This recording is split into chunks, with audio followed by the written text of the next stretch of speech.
What's going on, guys? Welcome back to the MMB Performance Podcast. I'm very excited today to talk to Christian. So Christian, I've been following for not that long, probably about 4 or 5 months at this point. And I came upon Christian's Instagram page after doing World's Toughest Mudder. And kind of, as you know, I'm like kind of obsessed with finding people that I think are doing pretty elite stuff from the mental performance side and doing these crazy endurance accomplishments. And once I saw his page, started seeing his resume, and as you see, do this epic shit on his background, the amount of medals and collection that he's created in the endurance world. I'm excited to talk to him and to kind of figure out how he started this whole journey and dive into some crazy things that he's going to be doing in the future and that is already done at this point. And I think you're all going to enjoy it. And I know you're going to take something from this podcast, whether it's pushing yourself physically, mentally, or just a little inspiration for the next event that you have coming forward. So Christian, welcome to the podcast, man.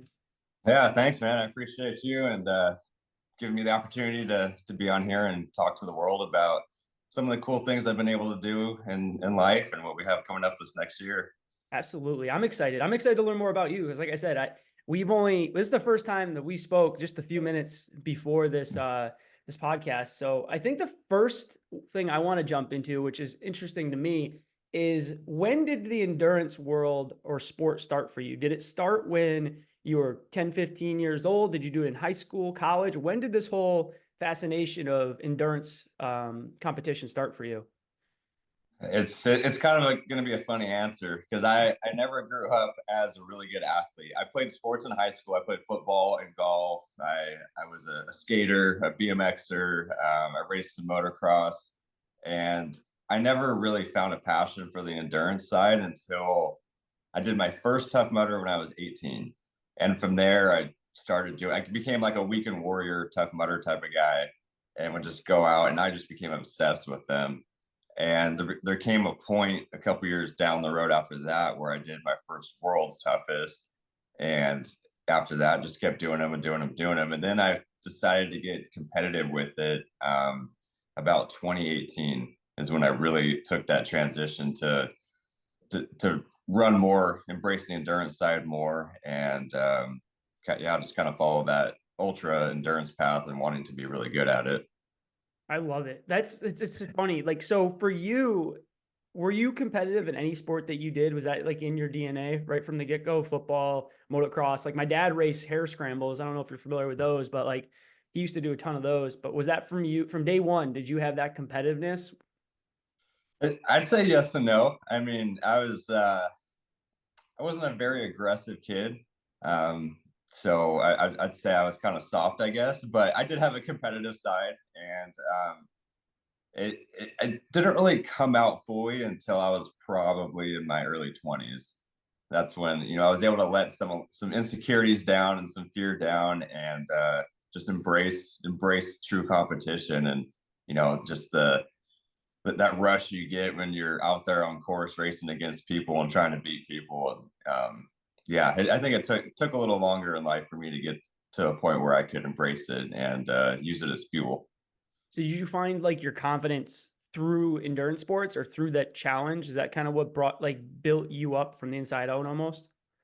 Yeah, I think so. And at a young age, at 21, I started my own business kind of from scratch. And, that took I had to learn a lot of discipline really quick, and a lot of confidence in myself, very fast to make sure that was going to take off and be successful. And, that with a combination of doing OCR and eventually leading into other extreme sporting events.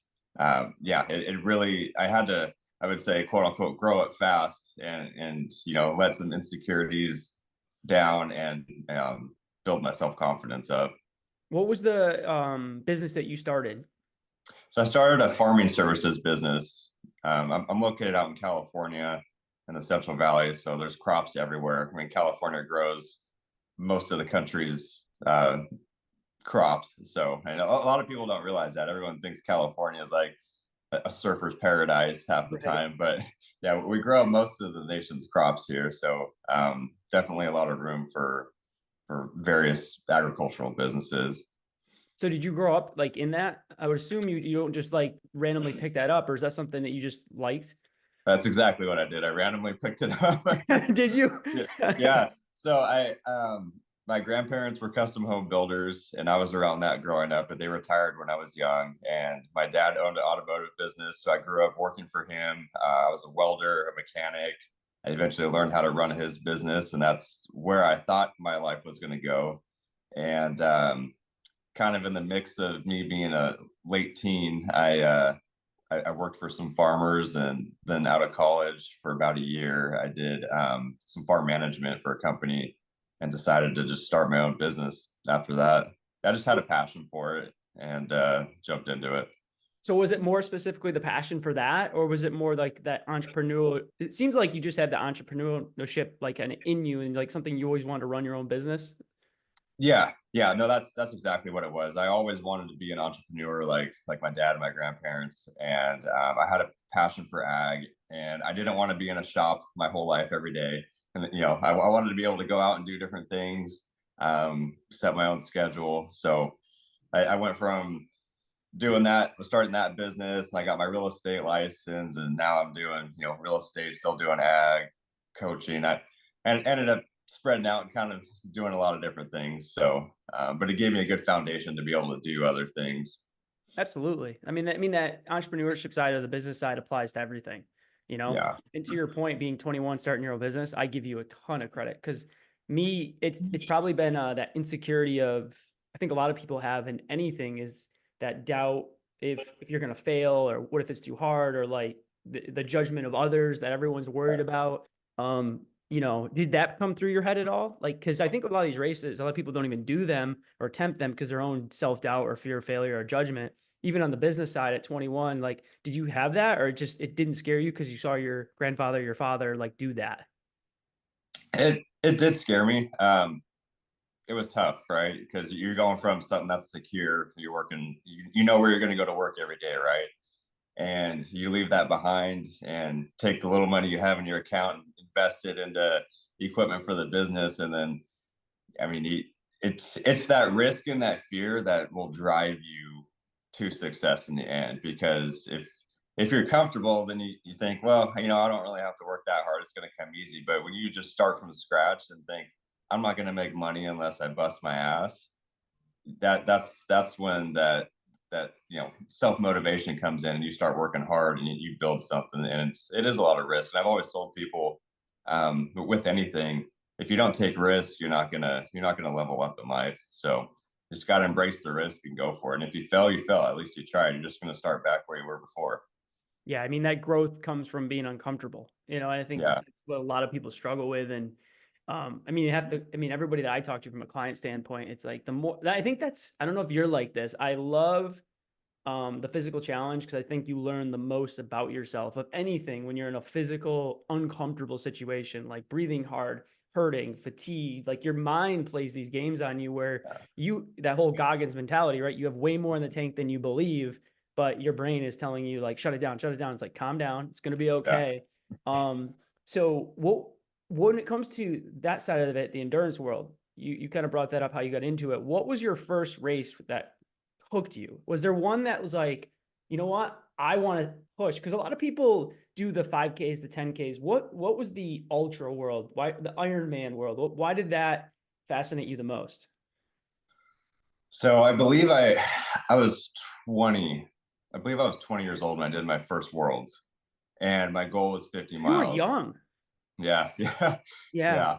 I was definitely young when I did that one. That was a big step in life at that age, I would say.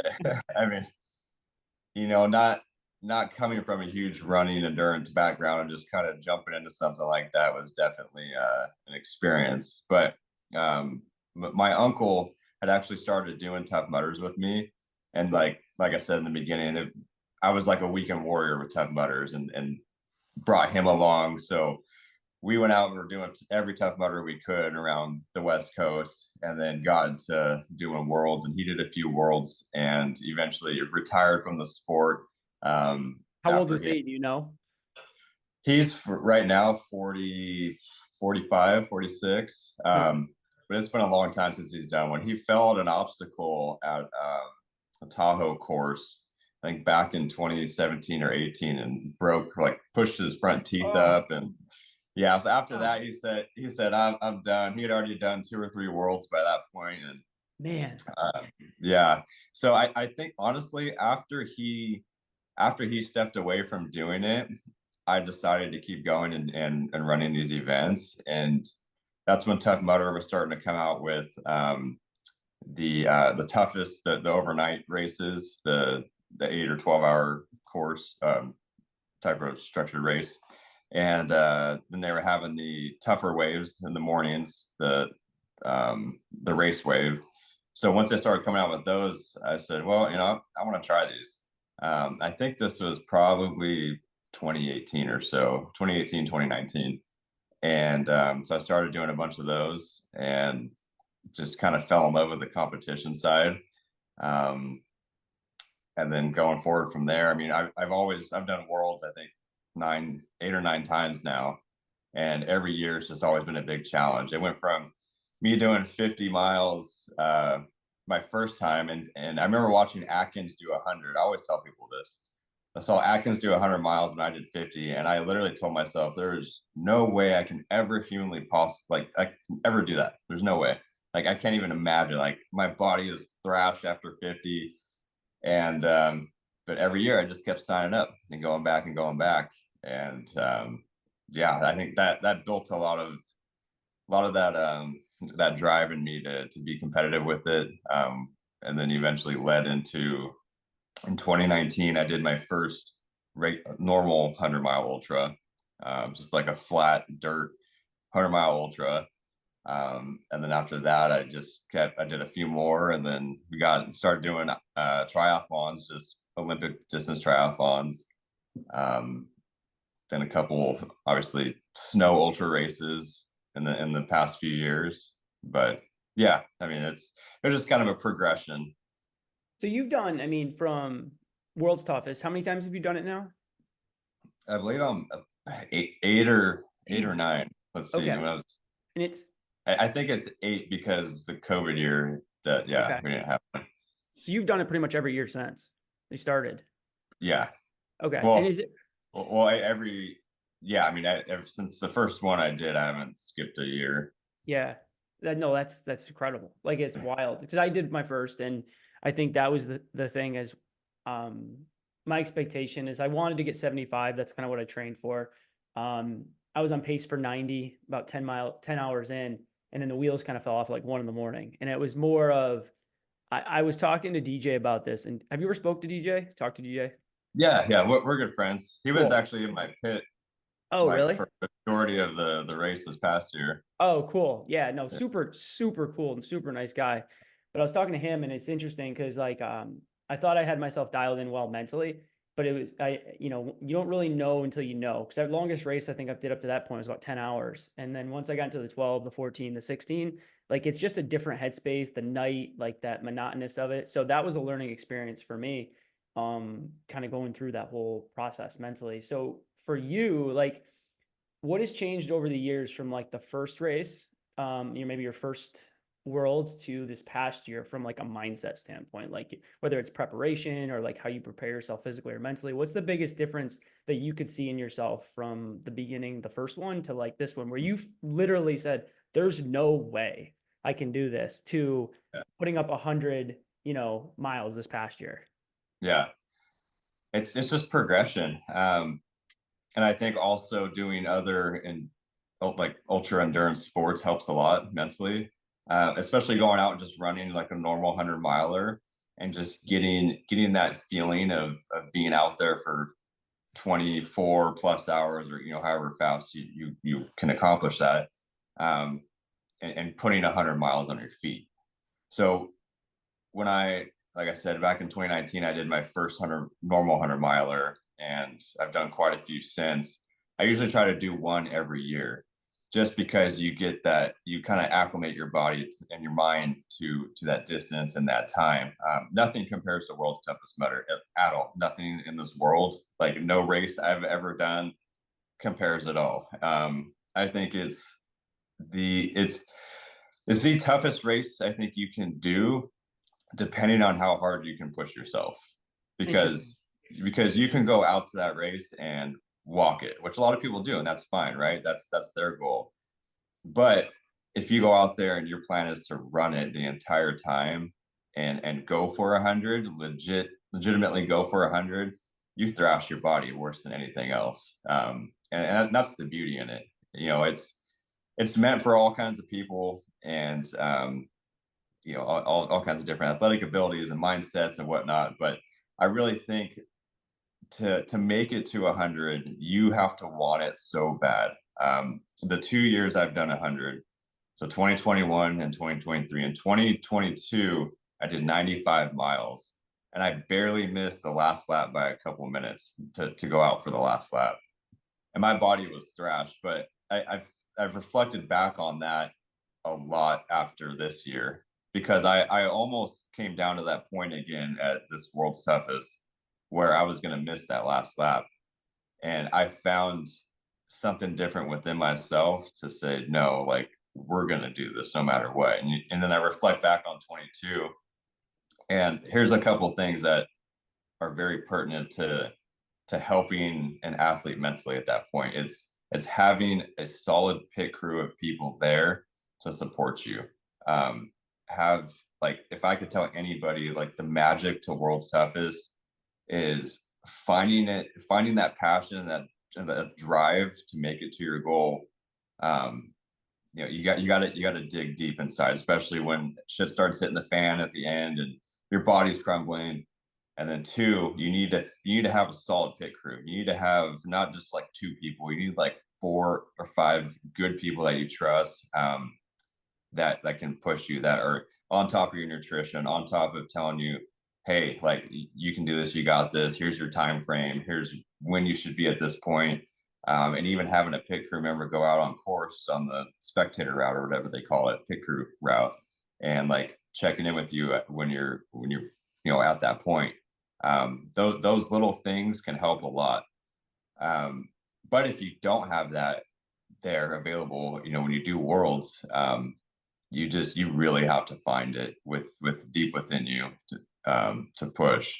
Because a lot of people, I think, well, comparing it to ways I felt when I was first doing these, is you start to feel all this discomfort, and your mind starts to go somewhere where you're thinking, oh man, I wish I was back in bed right now, or I can't wait till this is over so I can go eat this big meal. And like, you start to think of these comfortable things, and it starts to drag you down mentally, and you find yourself getting into this dark place in your head, and you eventually can't come out of it. You physically start shutting down, you mentally start shutting down. Eventually, you might still be moving, but your race is pretty much over. Now, once you can get comfortable with telling yourself, I'm right where I need to be right now, and you can look at the ground at 2 a.m. in the morning and smile and say, this pain is awesome. I love this. I love that I'm cold and I'm shaking, and I've only got, 10, 12 hours left to go. That's it. And that goes by like that. World's toughest mud, literally, from the second you leave that start line to when you finish, it's like snap of a finger. I always tell people that, like, you have to get comfortable with just knowing before you go into it that you are going to thrash your body the hardest you ever have for 24 hours. And you have to be able to accept that. And if you can accept that, you will take yourself far. It's wild you say that. So, like the world's toughest or the Tough Mudder Facebook pages or the Spartan pages, there's a lot of new people that are getting into it. And the first thing they do is they try to ask questions how to avoid all this pain, or avoid this discomfort, or avoid being cold. When the reality is, I feel like it's just, you have to accept that, like you said, and if you don't accept it going in, then you're almost causing yourself more problems when the race gets started. Where if you go in with the headspace, like, it's going to be cold, I'm going to be sore, I'm going to be hurting, and it's going to be an absolute war, but you can prepare that and plan for that. And if you don't, and you try to fight it, it's almost like you're causing yourself more problems. Yeah, exactly. And that's funny you brought that up, because before Worlds this year, just looking at the weather before we went into, it was like a week out, I put something up on the Worlds page on Facebook talking about wetsuits. And, I told people, I said, it's going to be warm. And if you're moving, if you can keep a good pace, you probably won't need a wetsuit or wait to put one on. Yeah. Because you see, and a lot of people, they just can't necessarily handle cold. But I told people, try to wait to put a wetsuit on until it gets pretty cold. Nobody liked that I put that out there. A lot of people gave me a lot of hate for that. And everyone's got their personal preference, right? Like, I'm not going to judge anybody if you want to put a wetsuit on when it's still 70 degrees outside. That's your choice. Right. But Power to you. for me personally, I'm going to sweat every bit of nutrition out of my body within an hour. If I do that, my race is going to be over. And that's kind of why I put that out there, because a lot of people, like a lot of new people that come into this, say you got someone that's a good runner that's still running strong in the beginning, and they think, oh, well, everybody on the community is telling me I need to put a wetsuit on when the sun goes down, but it's still freaking 80 degrees outside. Like, some of these people don't realize what they're going to do to their race if you do that.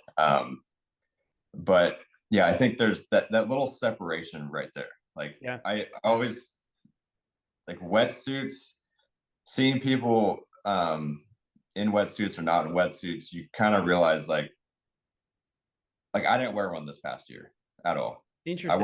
I wore the same thing the whole time, and I just put a windbreaker on and a beanie.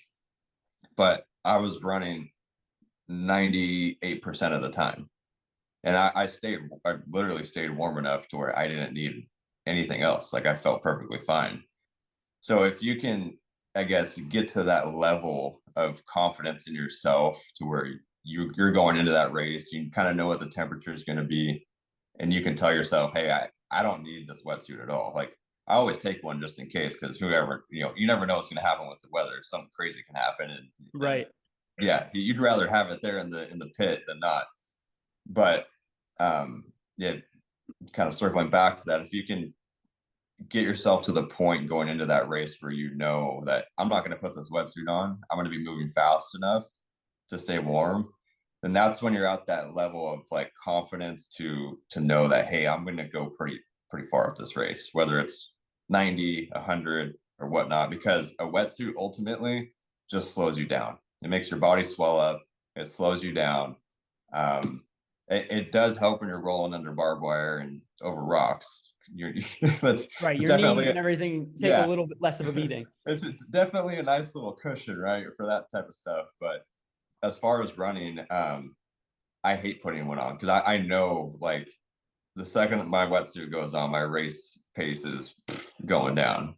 Last year in Alabama, I put a shorty on, and it was 30-something degrees outside with 30-mile-an-hour winds, and I was just in a shorty, and I was freaking cold. Like, I was shaking, but I did not want to put a full on because I knew I'd slow down even more. Yeah. I mean, that's hard. It's because I don't, to your point, when people get into it for the first time, until you go through one of these things, it's hard to explain to someone what you're actually going through, other than the fact that, like, hey, I'm going to be on my feet for 24 hours. And they're like, Yeah, what? And it's like, is there multiple people doing it? Or you get some response like, I've done a Tough Mudder, so I kind of understand, but like, you don't. yeah. It's just a different ball game in that regard. How do you relate? How many like full Ironman have you done? Have you done a full Ironman? Because the Ironman World Championship, that was a full, correct? Yeah. So I've only done two Okay. fulls.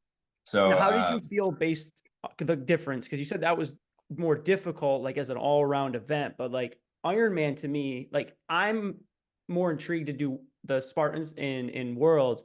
Ironman is such a conditioning war. I mean, it's yeah, such a different ball game. How do you compare that, or like what was your experience with that? yeah. I'll give you a little background. So in 2019, I did my first Ironman Olympic distance. Had no swimming experience or training at all. Just kind of, I had swam at the local pool here like a few times. I got down to where I can go further than one lap without having to stop, Okay, basically. you're almost there. And, yeah, yeah, I remember that swim on that first triathlon I did. Man, that was horrendous. Like, the most scary thing ever. But from there, I started to kind of fall in love with the breakdown of triathlons. Having the three different disciplines, and it just became a different challenge than going to run and do obstacles. So in 20, I believe it was 2021, I hired a coach. Her name's Natasha. She's with NVDM Coaching, and I'm actually one of her coaches now on the ultra and OCR side. Um, she built this program. She actually coached Nick Bear with Bear Oh, I Performance. love Nick. So that's actually how I found her, because I saw her in his videos when she was training him for his first Ironman.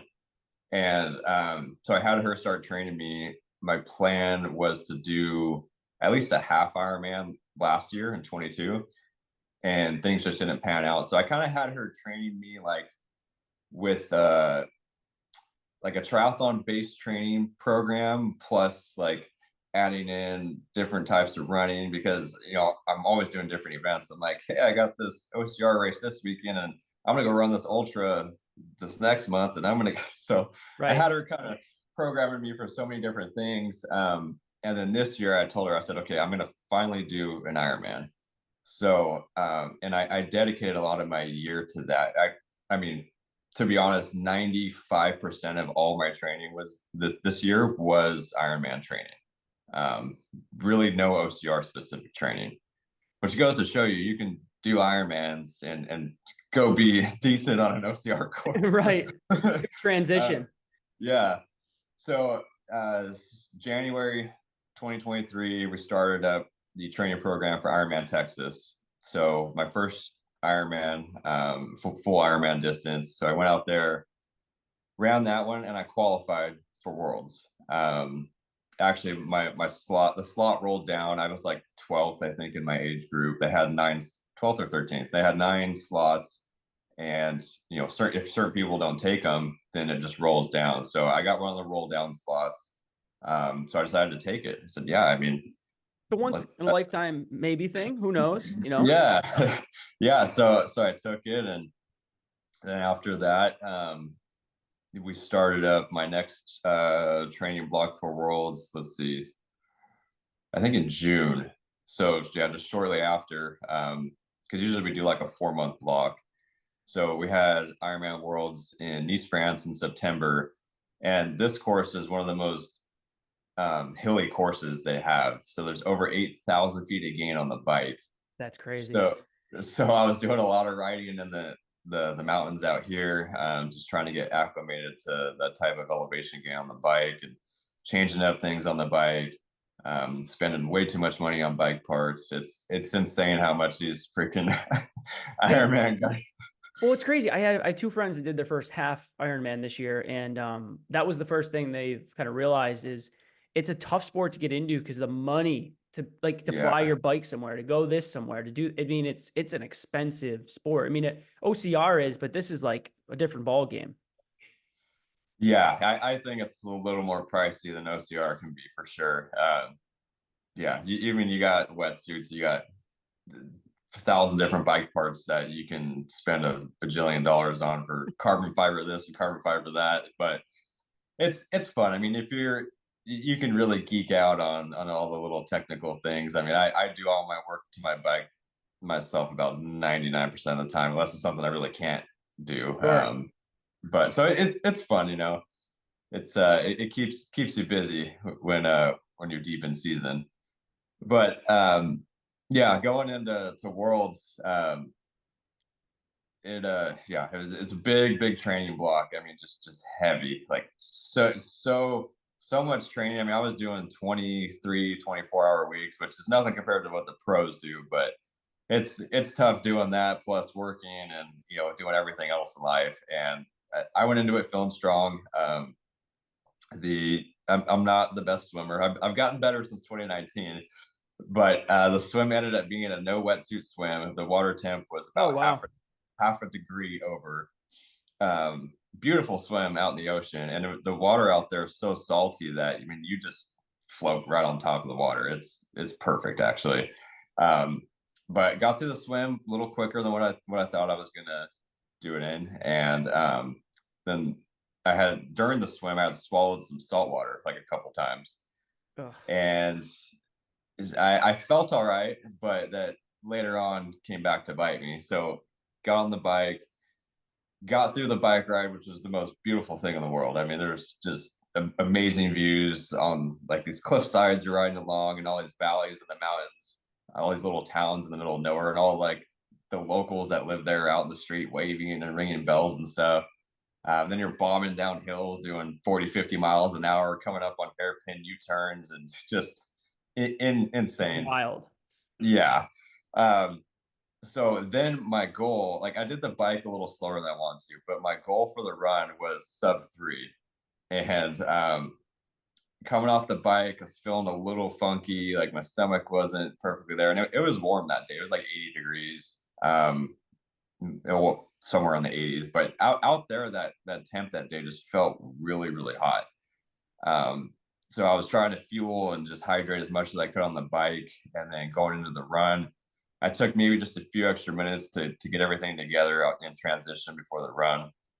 And I took off, and I'm holding like I don't know, 650 pace the first 7 miles or so. Like I'm like, all right, maybe I can do this. And then all of a sudden, like my body just felt completely funky. Like my stomach wasn't feeling good. So I jumped in a porta potty and was trying to like gag myself to throw up. And Man. I couldn't do it. So I was like, I'm going to give myself 20 seconds to do this. So I couldn't get anything out. I jumped back out, and I was like, I just got to keep moving. Like I literally felt like I was going to black out at any moment. Just had this really weird feeling that I'm sure I've experienced it at World's Toughest a few times, but I just had to keep. I just knew I had to keep moving, and my pace went down to like I think like an 8-minute pace. So I was just cruising along, trying to grab everything I could from all the little checkpoints you're running through to eat, just water, everything else. So my run ended up sucking pretty bad. I think I did like a 3:34. My overall time for that race was like 11:40 or something like that, which isn't the greatest, but I finished it, and I was stoked to have finished it, because I was watching people get carried off on stretchers on the run course. Like people were dropping left and right. Just Well, to your it was point, just finishing it at that point, like you're in it, and you're probably, because it's like your first. I mean, this is like a different type of race too. It's not like you've done this one 10 times and you perfected it and had like that. Like it's a whole new experience. So did you go in with that headspace that it was, I just want to finish this and like do as best I can? Was that just kind of what you left it at? Yes. I mean, I had goals. I had goals like definitely for the run. And the bike, I was just, since with all the elevation gain, I kind of had a time frame of what I wanted to do it in, but I didn't really have like a placing goal or anything like that. It was more like, hey, I got the opportunity, and I'm blessed to be able to come here and do this race. Like, let's do it. Let's get it done. Let's push as hard as we can, basically. Um, but going back to your question before I went on my long rant Oh, about it's the all race, good. Go for it. of the kind of comparing that, the physicality of it to Worlds. After Ironman Worlds, my body locked up. Like everything was cramping. I was on the ground for about a good 30 minutes. Like it was bad. Oh, But the next day I was walking around pretty fine. And we actually went and traveled a little bit for a week after, and I went hiking, and I biked some more, and it's after Worlds, you're not doing that no. typically. If you're going out and doing more physical things a few days later, like hiking up mountains and biking, you probably didn't push hard enough at Worlds. Yeah, I agree. So, And I've only done it once, but I agree. yeah. So that's kind of the difference. I mean, you can easily go back to normal life about a day or two after an Ironman. With Worlds, you're going to be struggling a little bit. Oh, I can So imagine. Well, it's the impact. I mean, it's just like for me, it was my joints getting beating, coming off obstacles, landing wrong. My elbows get it from swinging and hanging. It's just the constant pounding and pounding and pounding. And it's not like hard hitting, but it's like that raindrop just hits you every lap, and it's just building and building. And for me, I think, I'm curious how you being way more elite than I am at this, did you sign up for this upcoming year already? Or are not you yet. planning on doing it? Yeah, I'm gonna do this year. It so I'm doing Ironman Texas in April, and Oh, if okay. I can qualify for Worlds, the men's will be in Kona this year, which I really want to do. That would be sick. Which will be, I think it's like 2 or 3 weeks before WTM this year. So I'm still gonna do WTM, but if something happens where I'm not feeling, I mean, I'm sure I'll be okay. But if Yeah. if I for some reason can't run it, I'm still gonna go and be out in the pits. Yeah, no, that's cool. 'Cause I'm definitely gonna do it because I'm excited I'm hooked now. I had, I don't know, a similar response to many people during it and after it. I was like, oh, I don't know if I'm ever gonna do this again. And then Yeah, about, 12 hours later, I'm like, I had way more. I already, I'm hyper analyzing everything I could have did better, and the pace I was at and what I could have changed and what I could. It's one of those things. I'm ready and excited. I wish it was like the week after I recovered, because I already found out so much I can improve on, like that kind of a yeah, thing. yeah. Well, it's that progression, right? Like Yeah. you just did your first one, and now, like you're saying, you're thinking back on what you could have done differently. Like I learned over the years, if I would have really put more time and attention into like training and into nutrition and stressing my body through different things, but like leading up to a WTM a long time ago, I could have probably done a lot better earlier on. But it took me 6 WTMs to finally hit 100. And, in the beginning, I wasn't super competitive. I just wanted to go out there and just do it for fun, right? Just to challenge myself.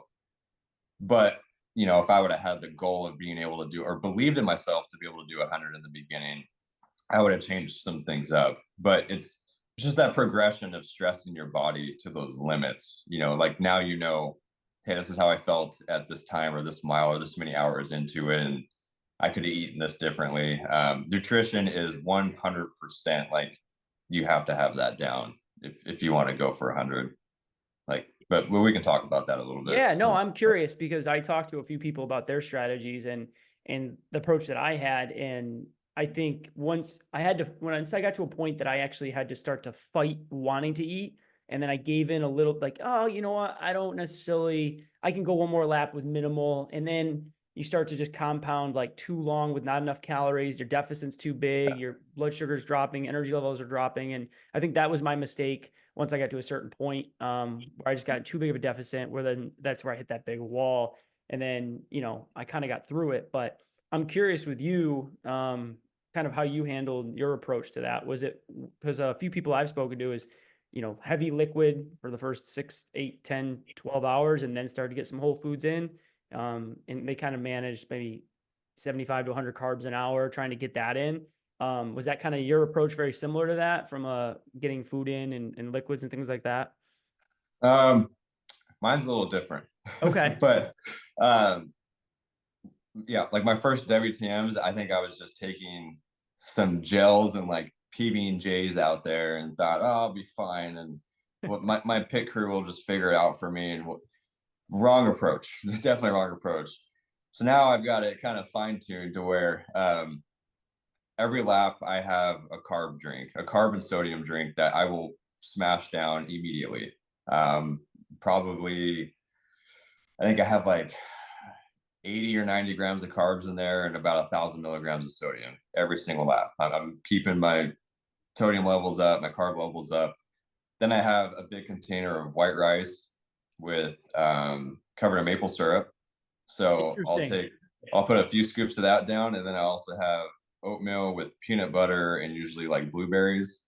So every lap I'm gonna have that drink. That's kind of a staple. Um, then if I need the other stuff, I'll take down a few scoops. But then at some point, I'd say, I don't know, maybe 10, 12 hours in, that's when I start to transition to some heavier foods.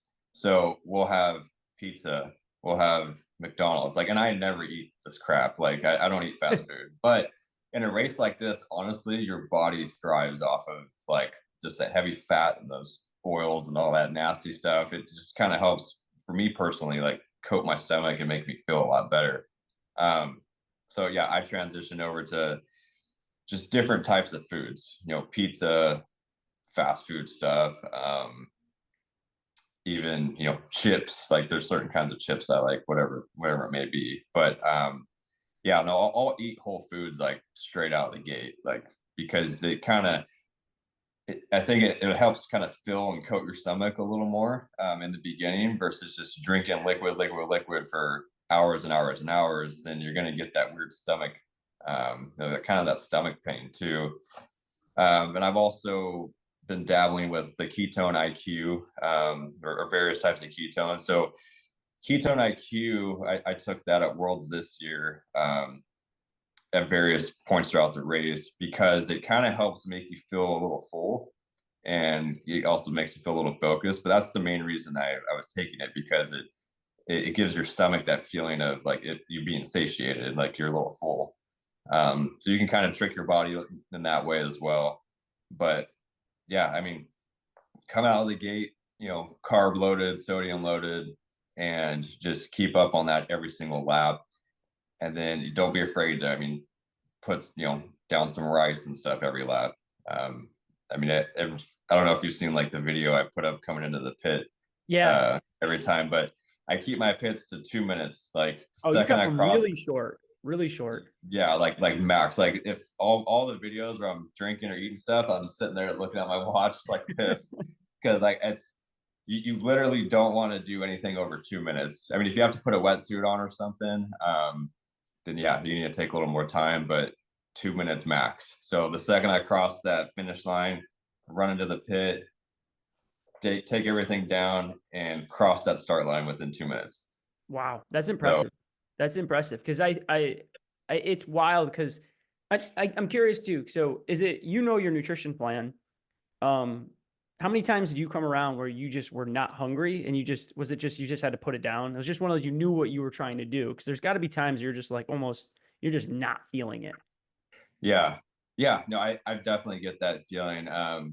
But I'll still put stuff down, but maybe take down a little less. Yeah. Or like going back to the pit crew and having a good pit crew and a 3, 4, 5 people there. You're gonna have people trying to shove stuff in your face regardless, or they're gonna say, and one person's gonna say, hey, no, you really need to eat, and one person's gonna say, here, take this with you, and whatnot. I mean, it's good having a big group there, because everyone can kind of like figure out a plan for you, because at some point you start to lack the ability to make good decisions for yourself as far Right. as fueling and hydrating and whatnot. And everyone there can kind of make that game plan for you and kind of shove stuff in your face and force you to eat. So Sure. that's a good, like my fiance is really good at that. She'll say, oh, you don't want this, but here, like shove this down. Like we're gonna make you eat this. There's a cool video you posted. You just posted, I think. I'm just open my phone up quick. December 17th, like a week ago, where the delirious plans in the pit crew a few miles out, Oh, we're just talking. It's yeah. funny because I don't, again, you watch it when you've never done one of these before, and you're like, well, he looks like he went through a battle zone. But now doing it once, I completely get it, even though my mileage wasn't the same. But I completely understand. It's a hilarious video if anyone wants to check out. It's like a week ago you come through, but it's like that. What is your watching yourself do that? Like, where's your headspace? You're walking back to, you're talking to one of your pit crew members. You're coming through to the 100 miles, basically. Like, you look like you just been through a battle. Like, what do you see yourself? Like, what does it look like to look at yourself doing that? So my fiance took that video. She went out on the pit crew path and met me out. That was after, what do they call it? The wall, Berlin Walls. Yeah. Um, so actually that video is quite a bit longer, but I had just come off the wall, and I did like a quick like 1 minute walk because she was there, so we were chit chatting. And I think I was 2 miles out from the finish, and for finishing 100. And she's like, oh, what's your game plan going to be? And she was trying to help me kind of figure out what I was going to use my bands for. And the hanging obstacle, we call it the banana bullshit or whatever. Yeah, it's I exactly was what like, it was. yeah, we're gonna skip that one, and I'm gonna take the penalty on. So that one and funky were the two I had to do. Was either skipping or doing the penalties on. But yeah, we just had like that brief conversation, and I had no idea where I was place wise that entire race until that video. So after where that video ends, right after that, I had asked her like, where am I at place wise? I was like, I don't even know. And so she told me, that we had 4 other guys that were had finished 100 or more. So I was like, cool. My goal this year was 105 top three, but I was so stoked to just be at 100 again and be one of the last people out on course finishing like that. That was a really cool feeling. Yeah. But yeah, I was pretty tore up at that point in that video. I don't know if you knew, but I had scratched my left cornea. I saw your Like, post yeah, after the race, your sunglasses, and you were that's explaining. why. But during it, I had no. Like I said, I didn't follow you as much. Like I knew a little bit, but followed you a lot more after. And then I saw you making a post about you're like, yep, like just explaining how it messed my eye up. Yep, through the whole race. Yep. Well, it was like I think on lap 18, going under the barbed wire, I got some water that splashed up in my eyes or somewhere around that point, and I remember it felt like something was in my left eye, so I started to like do this to try to move it out, and I think I just from doing that ended up like scratching my eye with whatever was in it was in there, and then my eye was just burning, like it was hurting so bad that like my equilibrium completely went out like on lap 18. So I was like kind of stumbling around trying to run the best I could. And thankfully somebody I knew was out there on course and we were next to each other. And he was like, hey, come on, like this is my last lap. Like I'm done after this. I'll run with you. So he kind of helped guide me through that lap. And then finally my eye was kind of feeling a little better the next lap. And then by the final lap, I was able to keep my eye open a little bit, but I couldn't see like anything out of it. So That's it was wild, just man. it like threw off my equilibrium and it was on fire. And I'm like, holy crap, like is this really bad? Like should I like I don't know what to do. Like We start panicking at that point. And like, should I stop? Do I need to go to the hospital? Am I going to lose my eyesight? Like, yeah. I No, can. that thought crossed my mind, but I'm like, no, I probably just scratched it. Like I was so deep into that race. I'm like, I'm not giving up for this. Like, we'll figure this out after. I Well, literally went to the urgent care. We went back to the house. I showered. I sat in the shower for maybe an hour. And then I'm like, let's go to the urgent care. So I threw some clothes on. My face was all sunburnt. We just showed up to the urgent care. Like, I'm barely walking. they found you in the desert somewhere.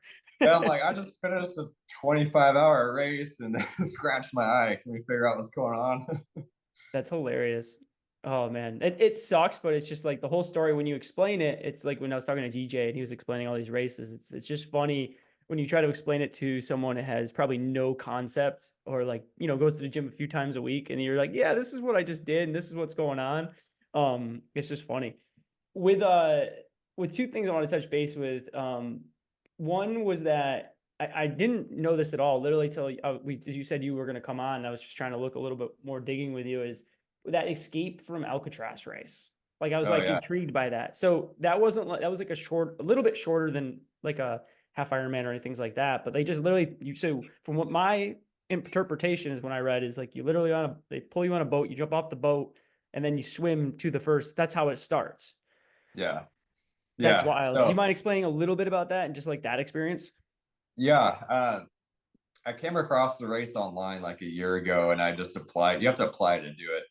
And I got accepted. And after I got accepted, I found out a few friends of mine from Texas were actually going to do it as well. So I had a couple other people there, and actually somebody local was there. So it was good to have other people there to swim in the nasty San Francisco Bay with me. Um, but it's just a kind of a super cool experience type of race. They take everybody out on this big barge early in the morning. They circle around Alcatraz, where the prison is, the little island, and then they stop next to the island, and then there's just people in canoes and boats and the Coast Guard that are all kind of lining up out in the bay to kind of help guide everybody to the shoreline, because we've got current that's pushing us Sure. while we're swimming, and you got like 3-4 foot waves we're going through. But everybody just kind of gets up and they open the doors, and you literally just jump off the barge into the ocean right next to Alcatraz, which is, That's I mean, pretty just badass. crazy. Yeah. The water's pretty cold, like nothing unmanageable, but it's some chilly water. then you just take off swimming, and there's so many people out there. You're like on top of each other, and the water and waves are moving so fast that you'll be swimming, and like then you'll go, you'll do your stroke, and then you go to open up to breathe, and the person that was just right next to you is now like 20 feet away from you because that water is just pushing everybody around so quickly. Um, but thankfully, I made it exactly where I needed to go to get out of the water. A lot of people ended up going past it and had to like U-turn back around, or the boats will go pick you up and then go drop you back in the water somewhere where you need to be, and you take off swimming. Just it's Crazy. That's crazy. wild. Yeah, that's so crazy. I just thought Yeah, the name of it was just wild. I'm like reading it, I'm like literally Escape from Alcatraz, like the name of the event. It's wild. So with that being said, you have some of the things moving forward for this year. You talked about, potentially doing worlds again, depending on your schedule and what's going on with that race before. But you do have in February, I know a couple other people that are potentially doing this or are doing this, is that Saudi Arabia Infinity. And that's a 4-man team you're doing. That's not by yourself, correct? yeah, we're gonna go 4-man team. So all the toughest I've done the past couple years, we've done it as a team. We've had different people kind of jump in just depending on other teammates' injuries or scheduling and whatnot. But we've done pretty well at all the races we've done, and we figured, hey, if we can all make this happen, let's go. So and Obstacle Racing Media, they reached out to me, like they did with most of these athletes, and said, hey, if you go and you promote this a little bit, we'll cover your race entry. Which there's all kinds of different opinions on this race and stuff that a lot of people have expressed and whatnot, and the whole thing with Saudi, which can go down another path. But yeah, ORM offered some athletes just like a race entry and the chance to stay, because they're doing like these glamping tents Sure. at the festival. So that's something that we were able to get on board with, and that's why I've been putting out some videos, because they want to try to make this a big event and bring a lot of people out there, which now at this point looks like a lot of people are going. And I didn't want to do it solo. I figured, hey, let's just do this as a team and have some fun and make it, good life experience. And if we win, then we win some money. They're throwing a lot of money around, dude. I mean, a lot of Yeah, money. It's yeah, it's going to be huge. I mean, especially for the solo people. Whoever wins that, yeah, That's you're going to 80 be walking grand, I away. think. I know DJ Yeah, was saying, like, even though he's coming off of like 4 weeks, like I was talking about like 3 months ago, like his, he's still jacked up. He's starting to come back to life, but the dude's a beast mentally. So I have no doubt he's going to put up some serious numbers. But it's yeah, crazy to think 80 grand, because it brings a lot of awareness to the sport. I feel like, because it's everyone. I mean, how many people ask you? You look at everything you've accomplished behind you, like, oh, how much do you make? Or like, are you sponsored? Do you get paid? Because like, it's no joke, like all this that you're doing. yeah. I've never been sponsored up until this month. Nice. Well, I, congrats. thank you. I mean, it's kind of like a sponsorship, just athlete deal, but Who Raw was that with? Nutrition, with Raw Nutrition and Okay, I Revive. did see that. Yeah. So Very it's cool. Chris Bumstead, Oh, his no supplement shit, company. dude. It's with Bumstead? Yeah. So That's awesome. my kind of backstory to how I got into this, my coach is coming out with an endurance supplement line with them, and Very she cool. actually personally coaches two of the owners of those companies. Wow. And so for her coaches, she kind of gave us the opportunity to be on board with these two companies. So I jumped on with them, and yeah, That's awesome.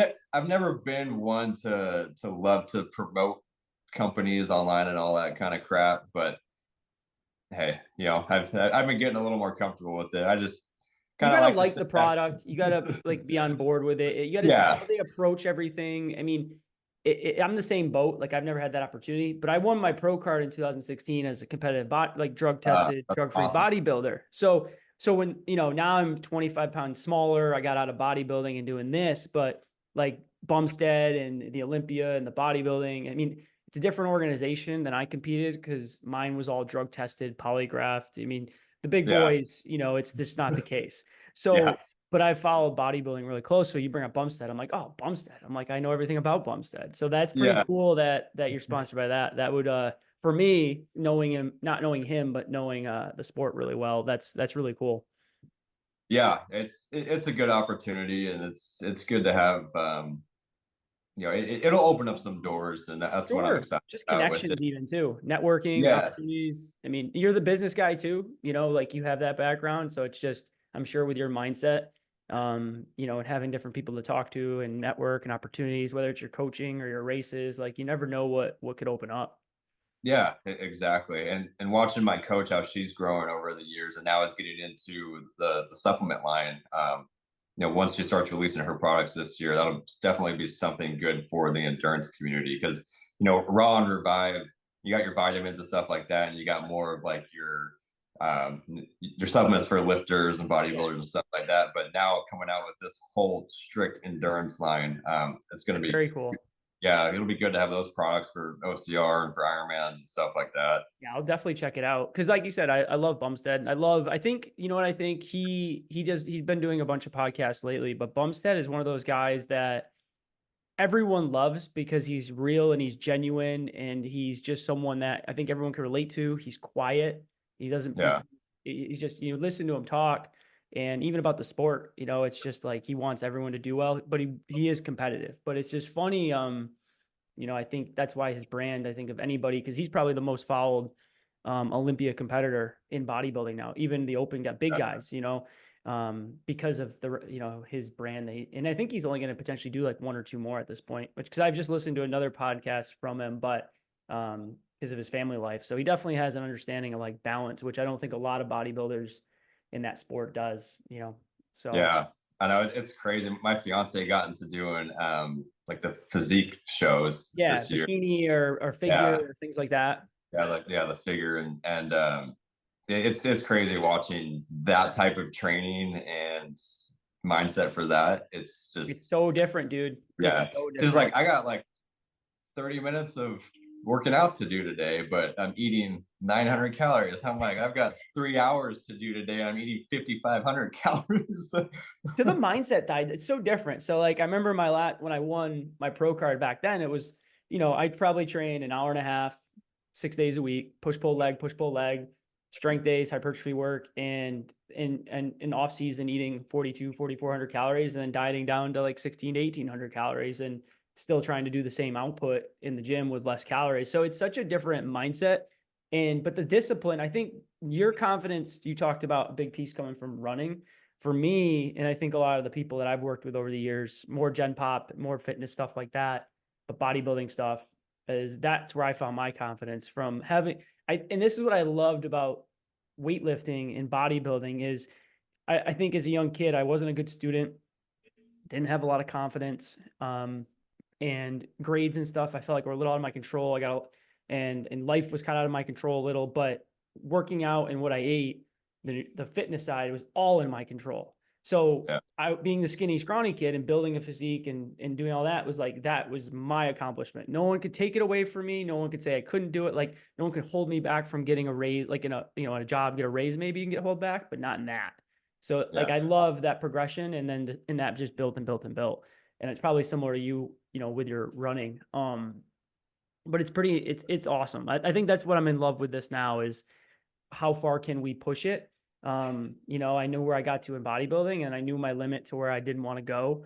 But this is going to be interesting because my wife, she, the first time I signed up for it, she was like, what are you doing? Like, like I told her I was like contemplating it. And then I was like, yeah, I just booked this flights. We're going to Texas in, 6 months or whatever. And then now this one in Florida, I'm really interested. Have you done any races in Central Florida around that time? no, but I think it's going to be pretty humid and warm. Yeah, that's Um, what I was seeing. yeah, I mean, we might have some wet weather, but I definitely think it's going to be another year where you have the option of no wetsuit, or at least a very minimal wetsuit. I think If so. yeah, That's what it seems like. Because especially the humidity. If you're in a wetsuit and it's that humid, you're gonna die. yeah, I mean, it's gonna be brutal. yeah. I'm like, Um, anything with no wetsuit, I do. you are anti-wetsuit as long as Yeah. possible. I will say Well, I that. mean, but both years I did 100. It wasn't a wetsuit year, so Sure. It makes I think sense. yeah, I run a little better in warmer weather. I mean, where I live in the summertime, we have 60 plus days of over 100 degrees, so it's Oh, yeah. Well, it's for me here. I told you I'm in Connecticut, I think, but so Yeah. it's like right now it's, 31 degrees out, type thing. Um, Curious question. I have like two questions Yeah. left for you. Just popped into my head. One of them, everything you've accomplished. How would you say hundreds of races at this, like 100+ races at this point? Yeah, over 100. And I Okay. mean, it's everything from just weekend warrior OCR events to, I mean, small runs. I've never actually run a marathon. It's I the haven't first. either. Go figure. There you go. Yeah. Team, because who wants to run that far straight, Yeah. No, but I mean, Um, all this behind me, like it's just, I put all this up a couple months ago. Yeah, it's just stuff over the years, right? I mean, the so that, jacket's that a was, badass. yeah. So this year was in Laughlin. They didn't have the orange jackets. They gave us gold jackets, but um, Hall of Fame couple, jackets right there. yeah, a couple hundred mile buckles up there and Ironman stuff and whatnot. But yeah, I mean, I'd say, and this isn't even all of it. I still have all my boxes of headbands and all that Right, crap. right. Yeah, yeah. I've probably done, I don't know, 200 plus races in my life. Super cool. And with all those races, there might not be one, but I think with everything you do, like there's your gut reaction. What are one or two of your favorite endurance moments of all those? Any of the races? What are your first, like your gut reaction on maybe one or two of maybe your favorite ones? Um, hmm. That was a tough one. I would honestly say if the 2 years I did 100 miles, I think this most recent Worlds was a little more of a pivotal moment than 2021 was. And I went into 2021 not even in any shape close to what I'm in now. I somehow made it through and did 100. Yeah, looking back at that now, like I don't know how I did that, but it somehow came together. But this year, knowing where I was mentally towards the end of the race and just kind of slowing down a little bit, my legs felt great. It was more just the whole body fatigue, then having my eyes scratched and that slowing me down and all that kind of stuff. I came down to the 19th lap, and I remember telling Javier Escobar, he's in my pit crew, I said, dude, I don't know if I'm going to be able to make this last lap. Like, I'm coming down to the wire. And he's like, I saw a little concern in his face, like to kind of, it was kind of telling me like what I said might be sort of true. Like, we're Right. kind of, and, but he said, no, like, you got this. Like, just keep moving. And, so on that 19th lap, I came around and he was out by one of the obstacles, and he's like, "Hey, you got to cross that line by the X amount. It was like 10. What was it? 10:45 because the start line this year closed at 11. So he's like, you got to be there by 10:45." And I had like maybe a mile left, and something right there. I looked down at my watch, like clicked, and I went from moving at like a jogging pace to just full on like I'm running as hard as I can. Made it through the last couple obstacles up Everest. I came through that start line like at like 10:40, Wow. or somewhere right around there. I was a couple of minutes sooner than when he wanted me to be there, and I just took off sprinting. And like I just looked at my pit crew. And I think I yelled at them. I said, "Time to turn and burn" or something like that. Like, I and I just love it. ran up. I ran up, and they threw some painkillers, some Tums in my hand, gave me a Red Bull and a McDonald's hash brown. And I just threw all those pills and Tums in my mouth and started drinking the Red Bull. And then I just took off and crossed the start line. So I knew I had my lap started. And then I walked for like 30 seconds so I can kind of eat this hash brown. That's and, hilarious. and then I just took off, and I'm like, sweet. I made the last lap, like, let's go. And I just started freaking running. And yeah, so that was kind of a big pivotal moment for me. Like, I know what to expect mentally in these races, and I like 100% know going in what's going to happen to my body, what I'm going to feel mentally, like just what the whole process is going to be like. But I was still in that moment, in that headspace where I was starting to crumble a bit. And I 100% thought like my body was like just about done. Where like I'm not gonna make this, and like I was able to pull something out of me because of the help of my pit crew and having people there to like tell me like, hey, you got this. And just then being there mentally pushed me. I mean, I had my mom there, but both years I've done 100 miles, my mom has been there, and that honestly has like been something that's pushed me a lot, just having her there. Because you never want to let your mom down, or a Right. family member like that down. Well, the egos, it's like that love, but that ego's there of like you know, you gotta like prove yourself right and show your mom you can do it, and she's there Yeah, to support you. And it's like I think when you have those close people there, it's a different level of like not letting yourself down, but not letting them down. You know, even though they wouldn't, you know, if you do 95, I'm sure she's not gonna be like, oh, you're not my son anymore. You know, like yeah, God forbid you fail. You know what I mean? It's like, but still, I think to your point, there's that emotional attachment, which does make you step your game up a little more. Like when you're a kid, you're, you know, your mom or dad or whoever's in the crowd watching, you always want to play a little better. yeah, exactly. And I was able to pull something out of me that I never thought I could this past year.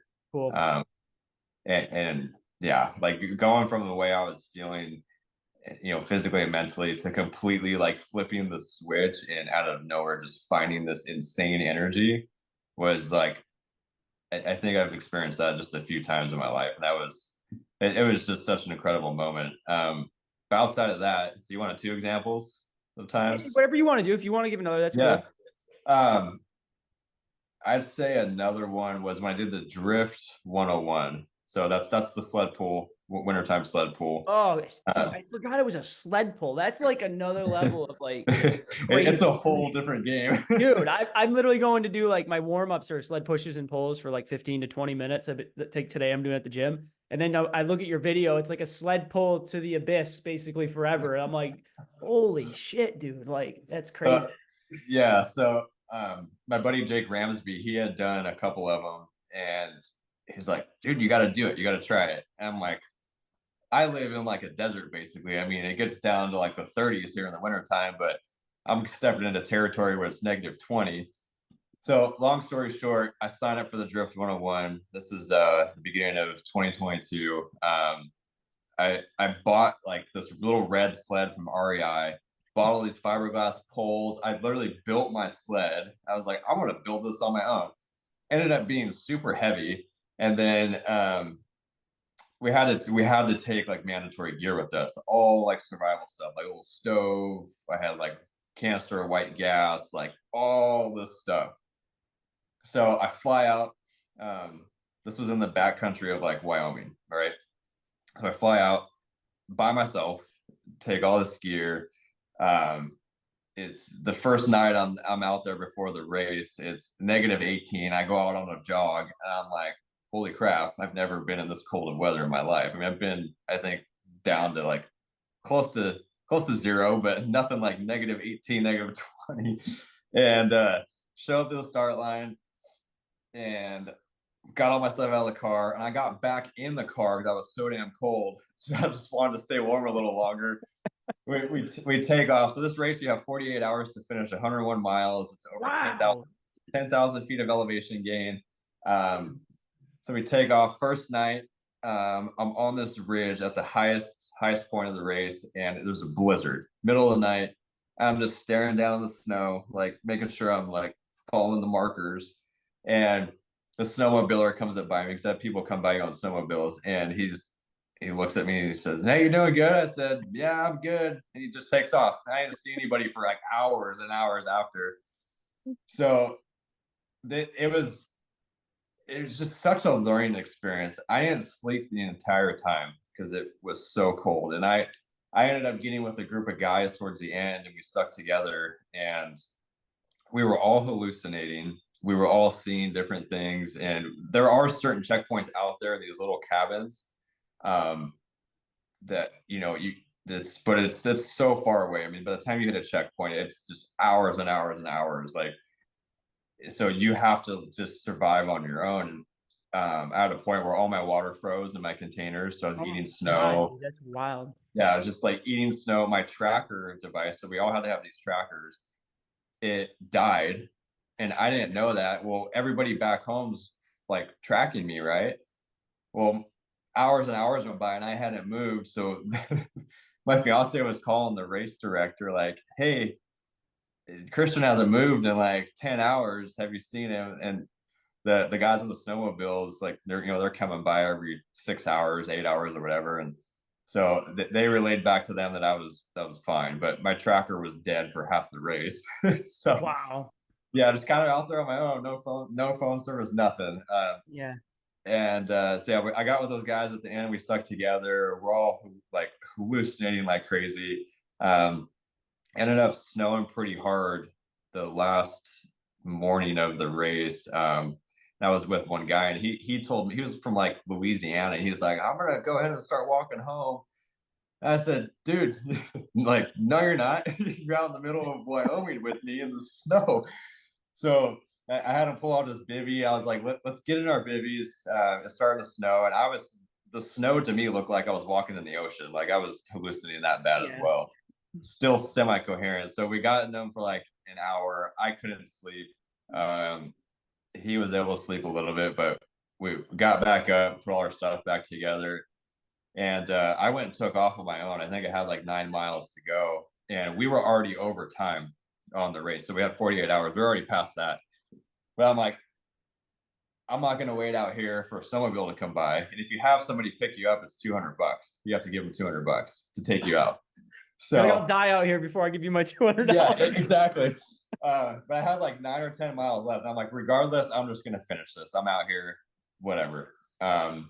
So I just take off, going and going and going. And like the last section of this race, it's just this like open range of just white. And you keep thinking you're coming up to a corner to turn to the finish, and it's just another long straightaway of white. It's like just mentally it was so draining, and I was just so fatigued. I was already awake for like 60 hours, and That had to be harder than, because you brought up like the hardest race. This had to be at least mentally the hardest race.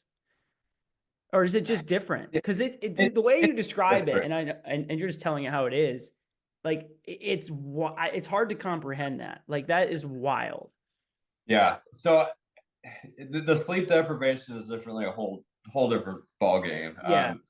Physically, it wasn't too bad. I mean, it's like walking 100 miles, but pulling weight from your hips. So like my hips were jacked up for about a month after that. But I can you know, imagine. yeah, like pulling 35, 40 pounds for 101 miles from your hips, your lower back through snow. I mean, it is fatiguing, but it's more of the mental game, right? Did And you that see? I'm sorry, I didn't interrupt you're you. good. No, you're good. Have you seen? Do you ever heard of Yes Theory? Like the Yeah. I watched their videos. Did you see the one they just dropped on the Project Iceman? Yeah, Did you watch the actual video yet or not yeah, yet? I watched the whole So thing. when you guys are describing this, it's just like glimpses of like, obviously just this guy who, for who doesn't know, the first ever man to technically finish a Ironman in Antarctica. Just like the adversity he goes through, like after finishing, I can't imagine swimming in that water, number one. Number Yeah, two, like, thinking that was probably the hardest part. And then he took him like 36 hours to bike because of the trail. It was just a shit show. But it's crazy. I think once you add that type of cold into it, to your point, mentally, it just goes to a whole nother level of just like fighting that constant yeah, fight. yeah. And then yeah, I know. And then he got caught in that blizzard, and they were in that tent for like a day. Yeah, like literally 23 hours in the tent. And I'm just thinking, just the how abused he be, because he had a knee injury going into it. Then he does the swim, and his first time he get in the water, like practicing, it was like a minute, and he's like, I'm gonna freeze. Yeah, he's like, I can't do this. And I'm like, this dude's gonna die, just because you see him when he gets out, and like the color of his skin, it looks rough, like red, red, red, red, and then just like kind of almost like raw. It's just hard to fathom. Even in the wetsuit, it's just like 32 degrees. You do cold tub or plunging or anything like that? Yeah. I've got a Grizzly, the 400 quart cooler, and I just put a water chiller and a circulator on it so I can get Oh, it you made your down. own plunge, basically. Yeah. So I got it down to 32 degrees the other day. That's badass. See, I just have like gangster 150-gallon tub on the porch that I just, There you go. because it's like 28 degrees outside, so it just makes it as Yeah, cold as it is. you're good. It's like Yeah, and I 50 think that over does here. help. I really do. Yeah. One last, I feel like we'll have to do another podcast because I want to, because I have so much more I'd like to talk about, but I definitely want to have one more question for now. And that's more in regards to someone that's a couple different ways you can go about this. Whether it's someone that wants to do their first ever world's toughest mudder, or someone Yeah. that wants to take it to the next level and maybe do their first ultra in general. What advice would you give someone that wants to take it to the next level, just from whether it's mental or physical, or like, what would your first advice be? It goes, I'm like, hey, Christian, I want to do my first world toughest, or I want to do my first ultra, I want to do my first Ironman. What advice would you give them? I would say set a realistic goal and write it down somewhere, whether it's a mirror, a whiteboard, your notebook, whatever, and look at it every day, and then picture yourself crossing that finish line and what that's going to look like every single day leading up to that. Then you want to make a good game plan, a good training plan, that's going to be realistic for your goal, and get your nutrition dialed in, because that's 50% of the battle. But it's just anything ultra comes down to the mental side more than anything. You don't have to be in 100% physical shape for that distance to be able to necessarily finish it. You need to be mentally strong going into it, and being mentally strong going into it means just picturing, like I said, that finish line every day going into it, and mentally just accepting what you're going to go through. Just imagining like the pain, the adversity, but just knowing that, and that's going to go, like I said earlier, it's going to go by the snap of a finger. And when you cross that finish line, if you've accepted throughout that entire race every bit of pain and adversity you went through and gave it your all, then you're going to be happy with yourself, whether you came out with the desired goal or not. You're going to feel happy with what you did. I love it. And I think that's awesome advice, because I definitely think it's easy to set a big goal and then not commit to it, or then you don't leave it all out there. Like, there's something about, I know a lot of people say they don't regret things, Yeah.